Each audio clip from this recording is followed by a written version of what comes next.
Watho wa kũramata kahũa wa mwaka wa 2019 nĩ watho wakinyanĩrio thutha wa ndũgamano nene kũrĩa mũthia wataũrirwo ta kĩambĩrĩria kĩa bũthi mũhuko-inĩ wa mũrĩmi wa kahũa, kũrĩa maũndũ matiganĩte magĩrĩirwo kwambĩrĩrio, ũmwe wa mwarĩ gũkinyanĩria marĩhi ma ĩmwe kwa ĩmwe kũrĩ arĩmi a kahũa hatarĩ mbeca ici kũgerera moko-inĩ maingĩ. Ũndũ ũyũ nĩguo ũcũngĩrĩirie ministry ya Thothaitĩ kũruta watho wa atĩ mĩrĩhĩre ĩno ĩkinyanĩrio kĩmera-inĩ tũrĩ kĩa ũrĩmi wa kahũa.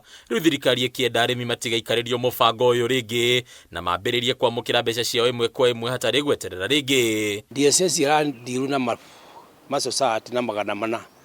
O rĩrĩa tũĩ arĩmi arĩa me Kenya mangĩtwo nĩ megũgĩtuĩka nĩ megũka nĩ makĩria ma mirioni 1.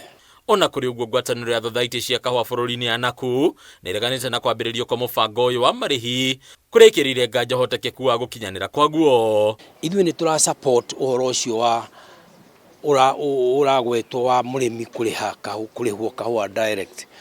Tondũ number 1 tũrĩ arĩmi, niĩ mwenyewe ndĩ mũrĩmi wa kahũa, na nĩ ũndũ tũtũire tugaga handũ hothe he tũmathĩna andũ nĩmoigaga kei tũrĩhwo direct, tũrĩhwo direct. No rĩu tũkona thirikari nĩ ĩrahanyũkire na kwanĩrĩra ũhoro ũyũ na ĩkauga atĩ wambĩrĩrio ũtuĩke effective season ĩno ya 24-25 noguo gũtingĩhoteka. Agĩtongoria arũgamĩrĩri aya kuma Thothaitĩ 17 bũrũri-inĩ, mũikarĩri gĩtĩ wa ngwatanĩro ĩno Francis Gone agatarĩria atĩ harĩ bata thirikari ĩyo ihinda makĩria rĩa gũkinyanĩria ũndũ ũyũ, kuona kũhĩkĩka kũnene kwaya gũtiga arĩmi amwe hatĩka-inĩ ya kwaga ona kwamũkĩra marĩhi o mothe. Njuge nĩ tũra support ũndũ ũyũ ũthiĩ na mbere, no tũkoria thirikari tondũ nĩ ĩthiĩte na mbere na kwaria, thirikari ya minister ĩkaria, politicians itũ nĩ marĩtie, ona ithuĩ andũ a kahũa no twarĩtie. Ũhoro ũyũ he kĩndũ ũtigĩtie na watigĩtie, nĩ twagĩrĩirwo nĩ kũrora ũndũ ũyũ ũbangĩtwo atĩa nĩ watho, nĩ ũndũ ũngĩhotekeka kana ndũngĩhotekeka.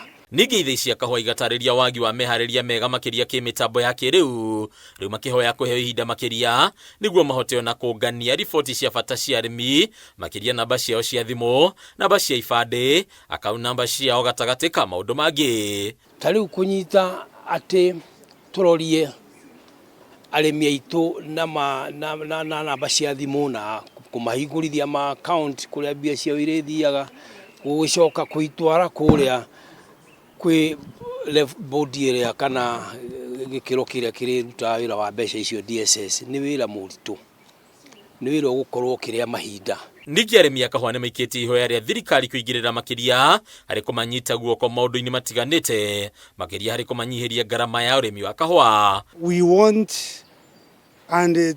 it very seriously, the coffee fertilizer, subsidized coffee fertilizer to come in good time, and then we shall be able to distribute to the farmers.